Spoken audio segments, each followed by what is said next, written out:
This segment of the news is brought to you by Sun Oil Limited. Bimini reporting its own tragic news this morning following reports of an apparent drowning and missing person. Police say it was just before 8 p.m. Wednesday that they got a report that two males were sitting in a small boat anchored to the rear of a business and haven't been seen since. 24 hours later, the lifeless body of one of the men was found in waters near Bimini Harbor. The search continues for the other. Also in news from the north, an armed suspect got more than he bargained for when he confronted the police after midnight.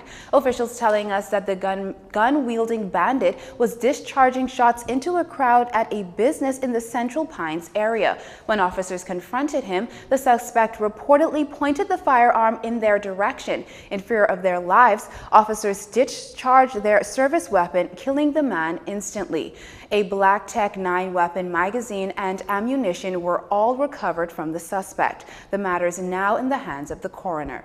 Now, nearly a year after allegedly committing the crime, 32-year-old Dwight Morrison was today formally charged with the March 2017 murder of Troy Ferguson, aka Troy Cash. The Shirley Lane, Shirley Street resident was also arraigned on one count each of possession of dangerous drugs and conspiracy with intent to supply. Court dockets indicate that on October 14, 2014, being concerned with others, Morrison conspired to supply dangerous drugs. The accused, who was represented by attorney Jumo Campbell, was not required to enter a plea to any of the charges. Magistrate Samuel McKinney instead remanded Morrison to the Bahamas Departments of Corrections until March 27th, at which he may apply for a voluntary bill of indictment, fast-tracking his case. Also jailed were 3 men charged with 1 count of stealing by reason of employment. The accused, 35-year-old Lajith Paul, 38-year-old Kevran Pierre, and 28-year-old Latario Bo, all employees of Water and Sewage. The trio was charged with stealing a fire hydrant valued at $1,100. The particulars are that on Sunday, November 19, 2017, the men stole from the Water and Sewage Corporation on JFK Drive by reason of employment. The men were not required to enter a plea and were remanded. The matter was adjourned to February 9th. All 3 men were represented by Alex Dorset. Now, several months into it, and audits into various ministries continue. The idea is to save the government thousands of dollars. But as for how much it's costing to get them done, here's how Deputy Prime Minister and Minister of Finance Peter Turnquest responded. Again, all of the audits have gone out for a competitive tender. They have varying degrees of complexity and so varying degrees of cost.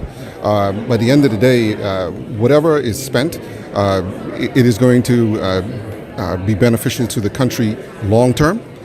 It is money that I think is necessary in order to ensure that we discover what has happened, why it has happened, where the breakdowns have occurred in administrative or system controls, so that we don't have a repeat. And we're very focused on that because we want to drive efficiency. The Deputy Prime Minister adding that the audits then are to minimize the burden of Bahamian taxpayers and eliminate wastage. As for when the public should expect a report on these audits, Mr. Turnquest said that's up to the Prime Minister. A long standoff with the government ended this week with the Bahamas Customs, Immigration and Allied Workers Union signing off on a new industrial agreement. Instrumental in those negotiations was Labor Minister Dion Folks. We signed an historic agreement with the Customs and Immigration Union. We had represented the ministers responsible for both. That's the Deputy Prime Minister, Mr. Peter Turnquest, Mr. Brent Simonet, and we also had the Minister, Mr. Brenzo Rowe, because it falls under the public service. Myself and my officer, we were effective in conciliating this new agreement. One of the big issues was insurance coverage for the members of Customs and Immigration. We got that resolved, and we are going back to the old formula for their coverage, which is what the other uniform branches have at this time. So we're very pleased, and we'd like to congratulate the union, Mrs. Sloan Smith, Mr. Obi Ferguson and their team. This is an historic occasion. It's their first agreement, so we are extremely happy that this new agreement has been signed. Negotiations began way back in 2012, fueling intense friction between the former government and the union that led to a filing of an action against the government. According to Union President Sloan, the new agreement includes an increase in the uniform allowances as well as the opening of the salary scales. Our final stories are up next. This segment of the news has been brought to you by Sun Oil Limited.